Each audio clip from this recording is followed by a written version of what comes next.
আর একটা আওয়াজ তোলা হয় আল্লাহর পক্ষে বিজেপির বিরুদ্ধে। শুনছেন?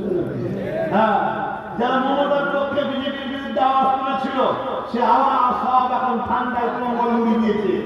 আর যারা বিজেপির বিরুদ্ধে অকাবের পক্ষে আল্লাহর পক্ষে আওয়াজ তুলেছিল তারা আজও আওয়াজ তুলছে, তারা আজও বলছে দিদি মুদি দুজনেই অকাবের দুশমন। 8 বছর ধরে অকাবকে আমি লড়াই করছি, 8 বছর ধরে। তোমরা তার সাক্ষী। অনেক এলাকায় মিটিং মিছিল হয়েছে অকাবলে, তোমরা গেছো। এই না কি বলে রানিহাটি রোডের ওপরে বিশাল মিছিল হয়েছিল, অকাবের পক্ষে শুনে আওয়াজ ছিল না? ছিল। কিন্তু আমার কথাতে অনেকে হেসেছিল, আমরা থাকতে নিয়ে নেবে নিয়ে নেবে নিয়ে নেবে। এটাকে ফেরাবার রাস্তা আছে না? বলবো রাস্তা না অসুবিধা হচ্ছে। শুরু করিবেন আমাদের কথা। তো হুজুর যখন বেরোলো তখন যত লোক ছিল এলাকার আরো বেড়ে গেছে, তারা সবাই দেখে অবাক অবাক হয়ে কি করছে, সবাই গরিবের নামাজের পায়ে বাঁচতে। বাবা তুমি খোদা, মানে পাওয়ার উপাসনা হয়, ভারতে পাওয়ার উপাসনা হয়। প্রভু ভাই থাকবে না, আমাদের আপত্তি নেই, কিন্তু তোদের প্রভুকে একটু ঠান্ডা করে এত জ্বালাচ্ছিলেন। জামিন প্রভু হয় কখনো একটু ঠান্ডা হতে পারে, এত জ্বালাচ্ছে।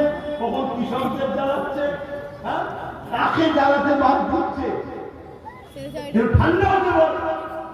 তো যাই হোক, কথা বলছি না, একটু অসুবিধা হচ্ছে নাকি?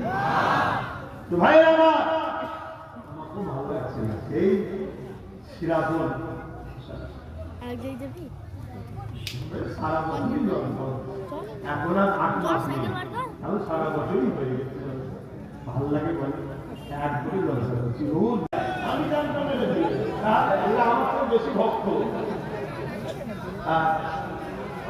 সেটাই বলছি তো যে আগামীকাল নসাদে আসবে। আমি জানতাম না, কিন্তু এরা সব জানে, আমার থেকে বেশি ভক্ত এখন এরা। কথা বুঝে আসছে। এই সেদিন এক জায়গায় গিয়ে চাঁদা তুলতে হুজুরের কাছে মাথা মাথা কত হুজুর বললেন আওয়াজ ভুল করছেন আপনারা। আরে আপনাদেরকে এটাই বোঝাচ্ছি, ক্ষমতার মালিক একজন, তিনি হলেন আল্লাহ, যিনি আপনাকেও মানব বানিয়েছে আমাকেও মানব বানিয়েছে। আমরা সেই রবের শ্রেষ্ঠের ইবাদত করি।